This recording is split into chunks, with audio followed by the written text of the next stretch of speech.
Hi, my name is Jerry Glagos, and this is my final presentation for my master thesis manuscript. And the title of my presentation is Seeds for Success: How Leaders Are Cultivated. So, when trying to find a topic for my master thesis, I had to go back and dig and think what was something that has truly impacted my life, and that was being a former college athlete, spending a lot of time in groups, and having a lot of leaders and mentors in my life. I understood the importance of leadership and how that's been a common theme in my life. I've experienced good leaders, bad leaders, pretty much a wide variety throughout my entire life, and so um, basically, at this point in my life now where I'm working a full-time job, I'm noticing that the theme is still the same. There's a struggle to find leadership, to find able bodies, able individuals to step into leadership roles and to lead organizations. So, through my personal experience and through my personal narrative, through my group experiences, I've been able to learn many lessons. I've been able to acquire many traits and values through the experiences of working in team environments. And so, therefore, I wanted to conduct a study and research basically individuals that who have had past collaborative group experience inherit leadership styles that allow them to be successful in the workforce. And this can be evaluated by the character traits that individuals actually acquire through their experiences when working in a group setting. So basically, my epistemology, the route that I wanted to go is I wanted to research leadership generally, and so as I got into it, as there's many different leadership styles, there's many different leadership formats, especially in today's day and age. The common theme of followers and followership kept showing up, and with me obtaining my Christian worldview like I have my whole life, you would think that leader and follower, my first step would be looking into the Bible and watching our Lord and Savior Jesus and how his example of perfect leadership and the disciples of followers and all of that goes on in there.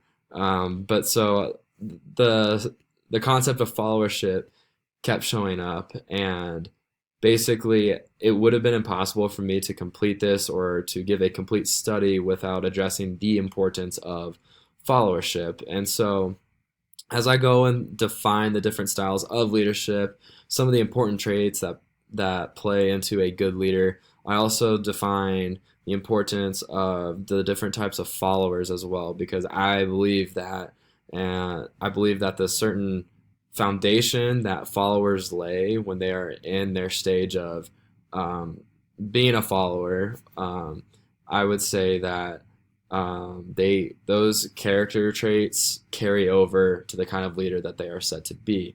Uh, so being a complete follower is extremely important, and I know through my experience that the teams and organizations that I've been on, I was never immediately a leader. I was always a follower first to my coach, to the people that had been a part of the group for longer, and embracing those roles before moving into a leadership role was something that was essential. Um, so going from that transition to a follower into a leader, um, I guess the next thing that I thought was important was to define what an effective leader was. And so I was able to narrow it down to these traits of aptitude, confidence, determination, sociability, and integrity. And those are also defined throughout my paper. So taking those traits, I thought it would be good to get two groups of people, individuals who have had past collaborative experience and individuals who have not had past collaborative experience. And I wanted to narrow it down and say at least 5 years of experience with a collaborative group.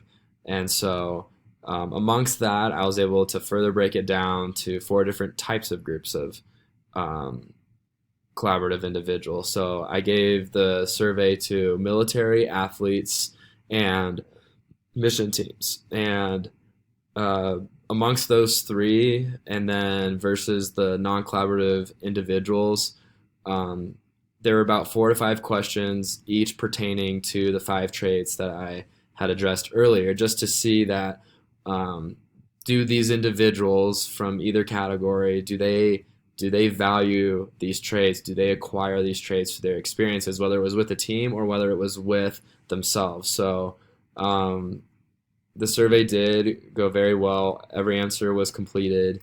Um, my results were a little more broad than I had wanted.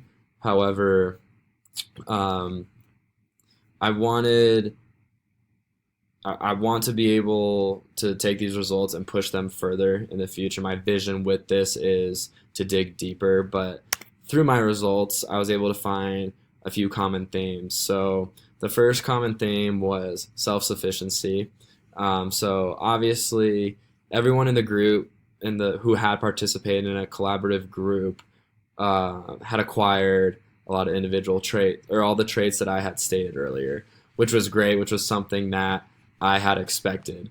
A lot of the individuals that did not participate in a collaborative group still acquired a lot of those traits, but what I was able to gather and from my results, I was able to see a common theme of self-sufficiency from these individuals, which, like, the counter argument to what I'm arguing in my paper is that yes, working in a team and working with a group of people as you're able to learn more from these individuals and learn from other people, it's all great, but these individuals to a certain point aren't as self-sufficient as the individuals who have not participated in a collaborative group.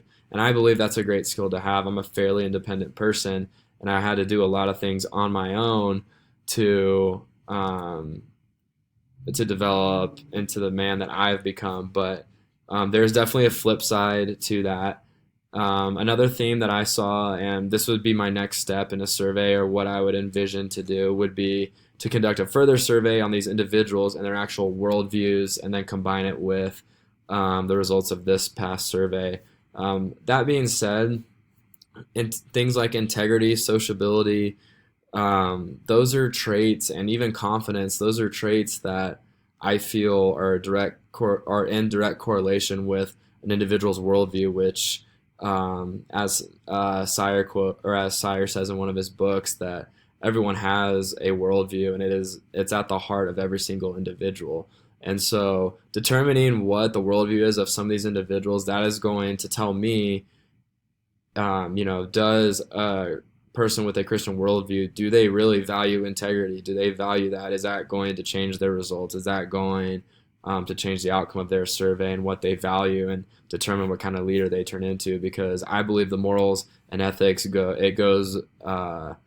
it plays a foundational part in those values and what individuals are able to acquire, especially when obtaining leadership roles. So overall, there are pros and cons to both of these, but overall, the results still showed that individuals that did participate in collaborative group formats did acquire and value the traits that were stated earlier.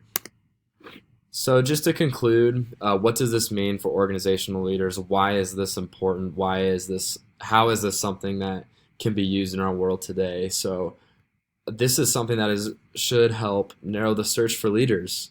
It should help leaders and organizations be able to look toward individuals and be able to evaluate them properly and be able to put them into positions that are going to help push their organizations forward, and not just financially, not just for money, but actually help grow the individuals of their organization that they're being a part of. Because so many times I feel there are so many great followers in these groups and these organizations, and they get overlooked so often.